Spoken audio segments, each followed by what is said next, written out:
Chris Woodhead, a personal testimony, with unfinished annotations by John E. Cooper. When I was about 10 years old, I started to have fits. I is Chris Woodhead, my best friend. If we take 10 as an accurate figure, this was between July 1960 and July 1961. I saw our own doctor about this, and he referred me to a specialist at the hospital in Blackpool, who gave me several tests and some treatment. Eventually I was admitted into the Devonshire Road Hospital in Blackpool. Chris told me in 1977, I think the school summer holidays were a bad time in it. I should have started the grammar school in September 61, but I didn't. I was poorly. I was in Devonshire Road Hospital at that time. The Devonshire Road Hospital in Blackpool, where for a fortnight several doctors came to see me and probed my mind with peculiar puzzles and pictures which only made me confused. I was in a room by myself, and although only 10, the devil tormented me with horrible depression, homesickness, and an unbearable fear of death. I was tried out on various kinds of drugs, which I'm sure did not help. They only gave me stomach aches. I was discharged from hospital and saw a psychiatrist regularly at the Victoria Hospital for several months. The word several is not to be taken too seriously. It represents a period of nearly 3 months. Of this period, Chris told me, I was off school a long time.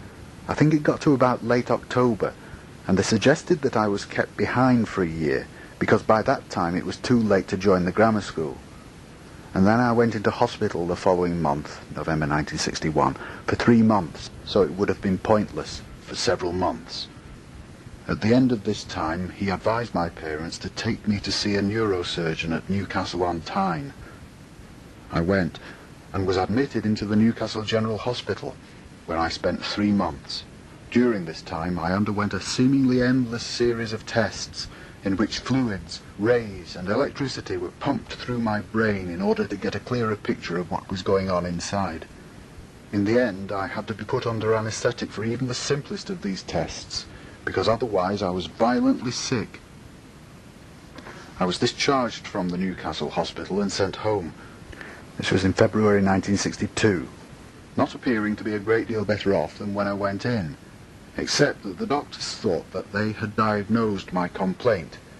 They told my parents that they thought it was a form of epilepsy. They put me on drugs which were supposed to help and which they thought suited me. I began to see a psychiatrist in Blackpool again every month or so, and was kept on the same drugs for nearly 4 years. Nearly 3 years by my reckoning. By which time I was on the full dose. As a result of this, my schoolwork began to deteriorate, and sometimes I became very tired due to the effect of the tablets. During all this time, I had not really cared about God, and would even get very annoyed with myself sometimes when I thought about him. I tried continually to convince myself that there was no God, and even if there was, why should it bother me? God was completely shut out of my life, in spite of the fact that I sometimes prayed, usually when I wanted something.